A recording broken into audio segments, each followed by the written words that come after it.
जय हिंद दोस्तों, स्वागत करता हूं आपका एडू36 के इस ऑनलाइन प्लेटफॉर्म में छत्तीसगढ़ पुलिस आरक्षक भर्ती 2024।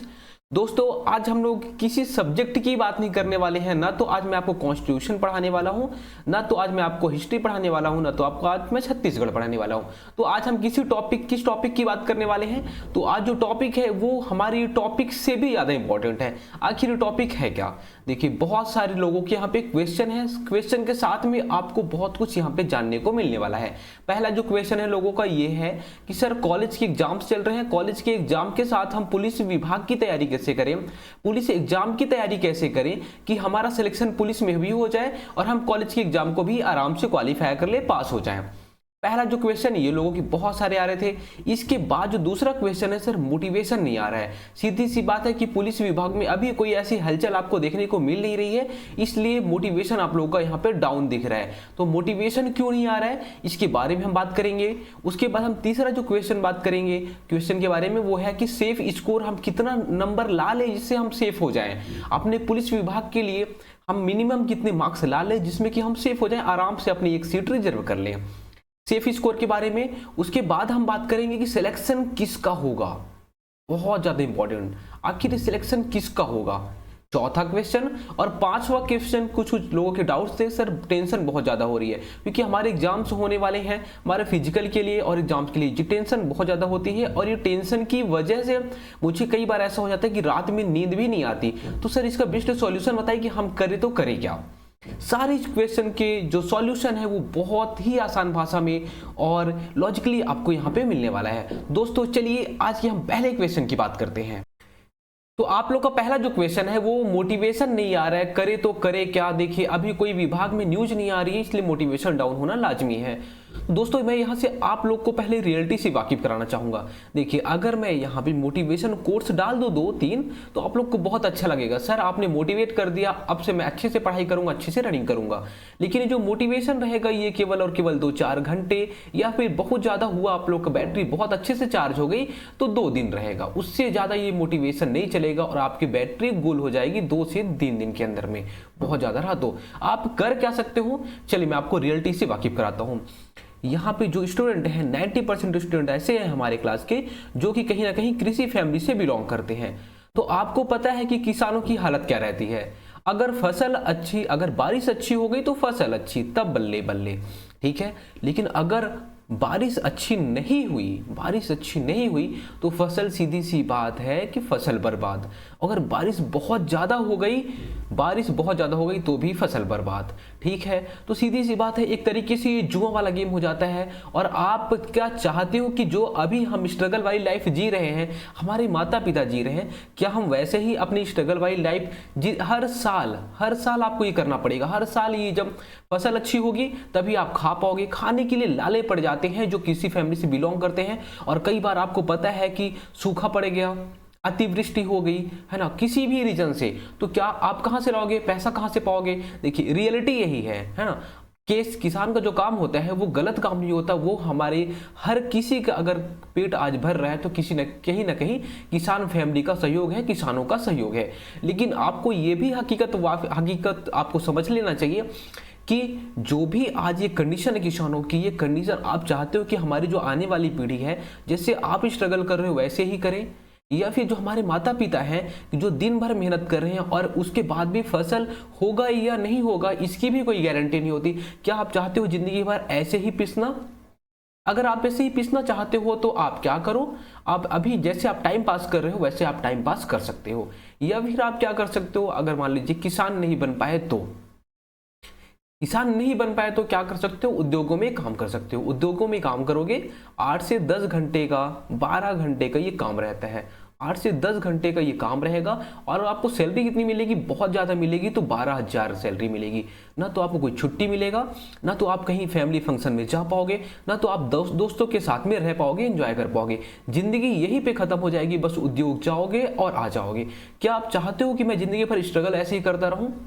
और सैलरी भी आप देखोगे तो बहुत कम रहती है, ठीक है। तो अगर आप ये चाहते हो कि आज का जो एंजॉय है मैं एंजॉय करना चाहता हूं तो आप करिए, लेकिन जिंदगी भर आपका जो सामना होगा वह इन्हीं के आसपास रहेगा। या फिर आप बहुत ज्यादा करोगे तो क्या कर सकते हो, आप किसी भी सिटी में अगर रहते हो तो आप ऑफिस ज्वाइन कर सकते हो। ऑफिस में ज्वाइन करोगे तो आपको सैलरी दे देंगे 8 से 10 हज़ार, उससे ज़्यादा सैलरी तो मिलने वाली नहीं रही है। उसके बाद देखिए आपको 8-10 हज़ार जो सैलरी देगी, 12 घंटे काम कराएंगे और 10 गालियां आप रोज सुननी आपको पड़ने वाली है। ठीक है, आपको गालियां तो सुननी पड़ेगी, आप काम कैसे भी करो। ये सारी चीज़ें होती हैं प्राइवेट लाइफ में, बहुत ज़्यादा स्ट्रगल होता है, आपको ये चीज़ समझना चाहिए। आपके पास इतना अच्छा मौका है, गोल्डन अपॉर्चुनिटी है, आप चाहो तो इसको अपने फ्यूचर में गोल्ड बना सकते हो, चाहो तो अपने फ्यूचर को गोल्ड बना सकते हो, नहीं तो फिर करना तो यही पड़ेगा। आप देखिए ये जो रियलिटी है, इस रियलिटी को आप अपने दिमाग में, जहन में आप बसा के चलिए, यही है आपका जो फ्यूचर आने वाला है। अगर आप आज के टाइम में एंजॉय करते हो तो आपको अभी क्या करना है, केवल और केवल ज़्यादा नहीं, 6 से 7 महीने ही बस आपकी ज़िंदगी बचे हुए हैं अच्छे से, जिसमें आप अगर मेहनत कर लेते हो तो आपका सिलेक्शन आराम से हो जाएगा, आराम से हो जाएगा। पोस्ट बहुत ज़्यादा है, लेकिन आपको मेहनत करनी पड़ेगी और रेगुलर मेहनत करनी पड़ेगी 6 से 7 महीने जो आने वाली है। ठीक है, तो आप चाहते हो क्या हो, आपका जो मोटिवेशन है वो मोटिवेशन ऐसे नहीं आएगा कि आप 2 कोर्स देख लिए या फिर 2-4 वीडियो देख ले तो आ जाएगा।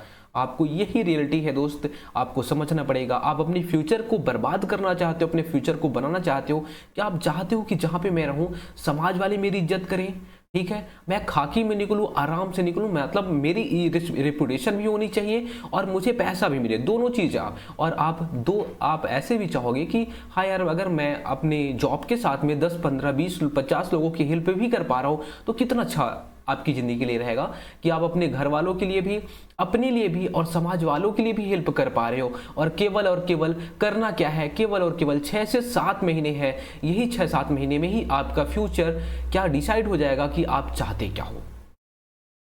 अगला जो क्वेश्चन है वो आप लोग का है कि सेफ रहने के लिए सर कितना नंबर लाए कि हमारा एक सीट रिजर्व हो जाए। तो देखिए 100 नंबर का फिजिकल है और 100 नंबर का रिटन है। ठीक है, एवरेज पेपर अगर आता है, किसकी बात हो रही है, एवरेज पेपर की बात हो रही है। जैसे 2018 में पेपर आया था, अगर वैसे ही पेपर आता है तो उसमें आप ये मान के चलिए कि अगर 150 नंबर के आसपास अगर आप लाते हैं, 5-10 नंबर कम, 5-10 नंबर ज्यादा अगर ऐसा होता है तो आपका सिलेक्शन आराम से हो जाएगा। एवरेज पेपर की बात हो रही है। लेकिन यहाँ पे अगर आप बोलोगे सर कट ऑफ बता दो, अभी से बता दो, तो ये दुनिया का कोई भी ऐसा पंडित नहीं है, दुनिया का कोई भी ऐसा बाबा नहीं है जो आपको बता दे कि आप इतना नंबर ला लो आपका सिलेक्शन हो जाएगा। जैसे कि आप देखोगे पीएससी की मैं बात करता हूँ, अभी जो 1 साल पुराना जो पीएससी था जिसमें प्री में आप अगर जनरल से बिलोंग करते रहे होंगे तो आपका 95-96 नंबर भी अगर आया रहा होगा तो आपका सिलेक्शन आराम से हो गया होगा। लेकिन इस साल आपको पता होगा पीएससी का कट ऑफ कितना गया है, 136 नंबर। सोचो कि वही प्री पेपर में 40 नंबर का डिफरेंस हो गया। तो इसका मतलब क्या हुआ, इसका मतलब ये हुआ कि पेपर का लेवल कैसा रहता है उस पर डिपेंड करता है कट ऑफ। इसलिए दुनिया की अभी कोई भी शक्ति ऐसी नहीं है जो कि ये बता दे कि पुलिस विभाग का कट ऑफ कितना जाएगा। जो भी बता रहे हैं सारे झूठ बोल रहे हैं, सारे गलत बता रहे हैं। ठीक है, तो अभी से आपको सचेत रहना पड़ेगा। एवरेज पेपर की बात हो रही है, अगर एवरेज पेपर आता है तो ये मान के चलिए कि 150 नंबर के आसपास ही कट ऑफ रहेगा। 5-10 नंबर ज्यादा भी हो सकता है, 5-10 नंबर कम भी हो सकता है कुछ कुछ जिलों में। ठीक है, चलिए तो अब आप अच्छा नंबर ला कैसे सकते हैं। तो मान लीजिए कि हम मानते हैं कि 150 नंबर हमारा कट ऑफ जा रहा है। ठीक है, तो आप अच्छा नंबर कैसे ला सकते हो कि आप अपनी सीट रिजर्व कर लो। तो कैसे ला सकते हो, आप फिजिकल की तैयारी, जिसकी मान लीजिए फिजिकल की तैयारी बहुत अच्छी है, हमारे क्लास में बहुत सारे स्टूडेंट ऐसे हैं जिनका कि 85 या 90 नंबर भी आ रहा है फिजिकल में। ठीक है, तो जो स्टूडेंट ऐसे हैं उनको पता है कि हमारी स्ट्रेंथ किस में है, फिजिकल में है। तो आपको करना क्या है, जो रिटन का एग्जाम होने वाला है, रिटन में आपको ज्यादा नहीं 60 से 65 नंबर की तैयारी करनी है। क्योंकि देखिए दोनों चीजों को मैनेज करना, दोनों चीजों को बहुत अच्छा करना, ये नॉर्मल इंसान नहीं कर सकता। ठीक है, तो हम ये मान के चलते हैं कि अगर आपका फिजिकल बहुत अच्छा है तो आप इसमें एवरेज लाने की कोशिश करिए 60 से 65 नंबर, तो आपका आराम से सिलेक्शन हो जाएगा। ठीक है, लेकिन मान लीजिए कि कई लोग ऐसे होंगे जिसके रिटर्न बहुत अच्छा होगा, जैसे कि अभी हमारे यहाँ टेस्ट हो रहा है। ये टेस्ट में बहुत सारे स्टूडेंट ऐसे हैं जिनका कि 85 नंबर भी आता है, 90 नंबर के आसपास भी आता है इनका। ठीक है, तो जिनका रिटर्न में रिटन में 85 से 90 नंबर के बीच में आ रहा है। अभी जैसे आप टेस्ट दे रहे होंगे, कहीं ना कहीं आपको टेस्ट ज्वाइन करना ही चाहिए, ठीक है। तो अगर आपने टेस्ट दिया होगा और आपके अप्रोक्स 80 90 ऐसे नंबर आ रहे हैं, तो आप ये मान के चलिए कि आपके नंबर अच्छे आएंगे, ठीक है, रिटन में। और आपको करना क्या है, तो आपको जब फिजिकल का जस्ट उल्टा कर देना है। जैसे यहाँ पे फिजिकल 60-65 नंबर ला रहे थे रिटन में ये लोग, वैसे आप लोग फिजिकल में 60 से 65 नंबर ला लीजिए, ठीक है। आपका रिटन अच्छा होगा या तो फिजिकल, दोनों में से एक चीज है बहुत अच्छा होगा, तो उसको आप अच्छा करने की कोशिश करिए। दूसरे में आप एवरेज नंबर लाने की कोशिश करिए, ये चीज कर सकते हैं। या फिर कई लोग का ऐसा होगा कि जिसमें दोनों का दोनों एवरेज होगा, उनका ना तो बहुत अच्छा रिटन होगा ना तो बहुत अच्छा फिजिकल होगा। तो आप क्या कर सकते हैं, दोनों में 70 से 75 नंबर के आसपास लाने की कोशिश करिए, आपको आराम से सिलेक्शन हो जाएगा। उसके बाद जो अगला क्वेश्चन है वो ये है कि सर कॉलेज के एग्जाम्स चल रहे हैं और कॉलेज एग्जाम के साथ में हम लोग पुलिस की तैयारी कैसे कर लें कि हमारा सिलेक्शन हो जाए और हम कॉलेज एग्जाम को भी क्रैक कर लें, पास कर लें, ठीक है। तो इसके लिए आपको करना क्या है, देखिए आपको बैलेंस बनाने की जरूरत है, ठीक है। अभी कॉलेज एग्जाम्स और आपको पुलिस भर्ती जो हमारी होने वाली है, वो पुलिस भर्ती को भी साथ में मैनेज कैसे कर लें। तो सीधी सी बात है, जो कॉलेज के एग्जाम देंगे आप पास हो सकते हैं, बहुत सारे लोग ग्रेजुएट हैं, तो आपको ये पता है कि अगर मैं पुलिस भर्ती में अगर पास हो जाता हूं तो हमारी जो लाइफ है वो लाइफ सिक्योर हो जाएगी और मेरा लाइफ बन जाएगा, ये तो आपको पता है। तो सीधी सी बात है, आप इसको तो स्किप कर ही नहीं सकते, मतलब आपको पुलिस विभाग की तैयारी तो करनी ही पड़ेगी। इसके लिए सबसे जो इंपॉर्टेंट वो है अभी फिजिकल, तो फिजिकल की तैयारी तो आप कभी स्किप कर ही नहीं सकते जब तक कि आपका फिजिकल नहीं हो जाता, ठीक है। तो फिजिकल की तैयारी रोज करनी है, आपका एग्जाम हो ना हो, ठीक है। एग्जाम के एक दिन पहले, कॉलेज के एग्जाम चल रहा हो उसके एक दिन बाद भी, आपको जब भी हो आपको फिजिकल की तैयारी करनी ही करनी है एक बार, ठीक है। फिजिकल की तैयारी करनी है। रिटन के लिए आप थोड़ा सा यहाँ पे स्किप कर सकते हो, और स्किप भी ऐसा नहीं कि पूरा आपको स्किप करना है। अभी मैं बताता हूँ आपको करना क्या है। देखिए कॉलेज के लिए आपको 3 से 4 घंटे रेगुलर जो आप पढ़ रहे हैं, आपकी सिलेबस के अकॉर्डिंग, आपकी तैयारी कैसी है उसके अकॉर्डिंग आप यहाँ पे टाइम देख सकते हैं। ये इंपॉर्टेंट है, आप यहाँ पे पास हो जाते हैं उतना काफी है आपके लिए, ठीक है। इसमें क्या करना है, जो स्किप मैंने बताया उसमें आपको करना क्या है। मान लीजिए कि आपका 10 मई को कोई एग्जाम है, 10 मई का कॉलेज का कोई एग्जाम है, तो आप 10 मई और 9 मई ये 2 दिन आप क्या करिए, केवल चाहे तो कॉलेज एग्जाम की ही तैयारी करिए। उसके पहले मान लीजिए अगर आपको 4 दिन का गैप मिला हुआ है, तो ये 4 दिन में आपको कम से कम 3 से 4 घंटे आपको पुलिस विभाग का जो सिलेबस है उसको तैयार करना है, उसकी तैयारी अच्छे से करनी है। मतलब 3 घंटे आप कॉलेज भी एग्जाम की तैयारी करेंगे और 3 घंटे आप पुलिस का जो भी एग्जाम होने वाला है उसकी भी तैयारी करेंगे। आप इसको हमेशा के लिए स्किप नहीं कर सकते कि मेरा तो अभी 2 महीने एग्जाम है तो मैं 2 महीनों तो बिल्कुल भी नहीं पढ़ सकता, ये बहुत बड़ी गलती है, आप बहुत लोगों से पीछे चले जाओगे। देखिए अब यहाँ पे आपको अगर समझ ना आए कि सर कॉलेज के एग्जाम चल रहा है मैं क्या पढूं, 2-3 घंटे में कुछ होता नहीं है, कुछ मत करिए। आप क्या करिए, MCQ डे सीरीज जो चल रही है हमारे यहाँ टारगेट 90 डेज वाली, ठीक है। तो टारगेट 90 डेज को आप अच्छे से तैयार कर लीजिए, केवल और केवल टारगेट 90 डेज। जब तक कि आप लोग का पेपर नहीं हो जाता, तो देखिए मुश्किल से 10 से 15 मिनट के वीडियो रहते हैं स्टार्टिंग के, बाद के थोड़े से लंबे भी वीडियो हैं।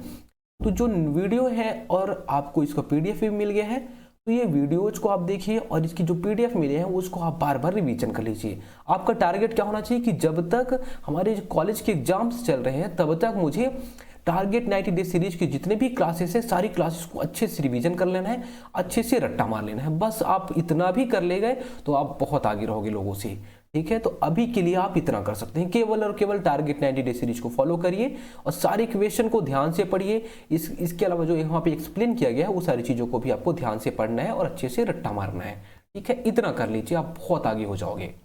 उसके बाद देखिए आरक्षक भर्ती में सिलेक्शन किसका होगा। आखिर सिलेक्शन किसका होगा, इसका एक ही जवाब है, जो भी स्टूडेंट कंसिस्टेंट है, रेगुलर मेहनत कर रहा है, वो आराम से सिलेक्शन ले लेगा, आराम से सिलेक्शन ले लेगा। आराम से मीन्स जो फिजिकल की तैयारी रेगुलर कर रहा है, ठीक है, मुझे 1 से 2 घंटे फिजिकल ग्राउंड में जाना है और फिजिकल की तैयारी करनी है, ऐसे ही स्टूडेंट। और जो 2 से 4 घंटे, 4 घंटे भी अगर मैं मानता हूँ कि ठीक है आप मिनिमम 4 घंटे आप रिटन एग्जाम को दे रहे हो, बिल्कुल आपका आराम से सिलेक्शन हो जाएगा। देखिए यहाँ जो रेगुलर और कंसिस्टेंट की बात हो रही है, इसलिए मैं यहाँ पे बोल रहा हूँ। बहुत सारे स्टूडेंट ऐसे हैं जो कि अभी तैयारी करना स्टार्ट किए, ठीक है। एक स्टूडेंट हमारा है, उसका मैं नाम यहाँ पे नहीं बताऊंगा, जब वो टेस्ट दे रहा था तो उसका 100 क्वेश्चन में से मुश्किल से 35 क्वेश्चन राइट हो रहे थे, है ना, और उसके ऐसे ही मार्क्स आ रहे थे। तो उसने मुझे मैसेज किया कि सर टेस्ट में दे रहा हूँ, इतने कम नंबर आ रहे हैं सर, समझ नहीं आ रहा है, किया तो किया क्या जाए। मैंने उसको बताया कि ठीक है अभी आप फिलहाल क्या क्या तैयारी करो। उसके मैंने बताया कि ठीक है आप रिटन के लिए आप फिलहाल स्टार्टिंग में आप ऐसे तैयारी करो, ठीक है। तो जब उसने तैयारी किया, आज के टाइम में आपको मैं कभी सबूत भी दिखा दूंगा, ठीक है। उसके टेस्ट में कितने मार्क्स आते हैं, अप्रोक्स 70 मार्क्स। और ये कितने दिन की बात है, तो लगभग 25 दिन हुआ होगा। ये 25 दिन के अंदर उसने 35 से लेके 70 नंबर का जो जर्नी है उसको कवर किया है उस लड़के ने, ठीक है। तो आप एक प्रॉपर गाइड भी ले सकते हो। आपको पता होना चाहिए कि हमें पढ़ना क्या है। देखिए आपको पढ़ना है, ठीक है, आपको एग्जाम में क्वेश्चन कैसे आते हैं ये आपको पता होना चाहिए, पढ़ना कैसे है वो पता होना चाहिए। अगर ये सारी चीज़ें आपको पता रहेंगी तो आप जितना आप मेहनत कर रहे हो उतना ही मेहनत में आप आराम से एक सीट फिक्स कर सकते हो, ठीक है। तो इसलिए जो भी रेगुलर, वो लड़का रेगुलर मेहनत किया है, मैंने केवल उसको गाइड किया है, बाकी मेहनत सारी उसकी है। मेहनत किया, आज वो यहाँ तक पहुँच गया है। एग्जाम में भी उसके ऐसे ही मार्क्स आ जाएंगे, ठीक है। अभी तो केवल 25 दिन है, अभी तो उसके एग्जाम के भी काफ़ी टाइम है, तो एग्जाम तक में वो बहुत अच्छे मार्क्स ला सकता है। तो सेम ऐसे ही आपको रेगुलर मेहनत करनी है और कंसिस्टेंट रहना है। अब जब तक कि आपका फिजिकल और रिटेन नहीं हो जाता तब तक आपको रेगुलर मेहनत करनी ही करनी है। उसके बाद जो लास्ट क्वेश्चन है वो ये है कि सर सिलेक्शन होगा या नहीं होगा। ये सोचकर कई बार हमें रात में नींद भी नहीं आती। तो देखिए सीधी सी बात है, अगर आपका सपना है कि मुझे खाकी चाहिए, मुझे वर्दी चाहिए, मैं अपने सपने को पूरा कर पाऊँ, अपने घर वालों के सपने को पूरा कर पाऊँ, जब इतना कुछ आपके दिमाग में चलेगा तो ये चीज़ें होना लाजमी रहता है। तो इसके लिए आप कर क्या सकते हैं, जो बेस्ट सॉल्यूशन होगा वो क्या होगा। तो देखिए आपका इस पे कोई कंट्रोल नहीं है, ठीक है। ये जो टेंशन है वो आपको होगा ही होगा। तो इसका सॉल्यूशन ये है कि आप टारगेट बनाइए, ठीक है। आप टारगेट बनाइए, पर डे के गोल बनाइए, पर डे के गोल और टारगेट। देखिए मतलब क्या होता है, मतलब सेम है कि आप रिटन के लिए आप ये सोचिए कि आज के दिन में मुझे ये टॉपिक को कंप्लीट करना है। जैसे छत्तीसगढ़ की जलवायु हो गई, तो आज मुझे छत्तीसगढ़ की जलवायु को कंप्लीट करना है, एवं संविधान में राष्ट्रपति को आज हमें पढ़ना है। ये 2 चीज़ें आज हमें पढ़नी है। फिर उसके MCQs हमें सॉल्व करने हैं, ये हो गया। उसके बाद आपने फिजिकल के लिए क्या टारगेट बना लिया कि आज हमें गोले की प्रैक्टिस करनी है। किसकी, गोले की, शॉर्ट पुट की आज हमें प्रैक्टिस करनी है, ठीक है। तो आज हमें शॉर्ट पुट की प्रैक्टिस करनी है, जो भी उसके एक्सरसाइजेस होते हैं वो करूंगा और शॉर्ट पुट की प्रैक्टिस करूंगा, ठीक है। तो आपने ऐसे क्या पर डे का गोल बना लिया और गोल को अचीव करने का प्रयास करिए, ठीक है। बस आप केवल और केवल इतना ही करिए। आपका जो बस चलेगा वो इस पे चलेगा, इस पे कभी नहीं चलने वाला, और इस पे चलना ही चाहिए। जिसका जो ये चीज़ को ध्यान दे गया उसका एकदम आराम से सिलेक्शन हो जाएगा, ठीक है। क्योंकि दुनिया और जो एग्जामिनर रहेगा वो आपकी मेहनत को देखेगा, आपने कितना टेंशन लिया, आपने क्या किया, आपको नींद आई या नहीं आई, उससे उसको कोई भी फर्क नहीं पड़ने वाला। दोस्तों उम्मीद करता हूँ सारी चीज़ें आपको समझ में आ गई होंगी। इसके अलावा कुछ डाउट रहता है तो आप कमेंट कर सकते हैं। धन्यवाद।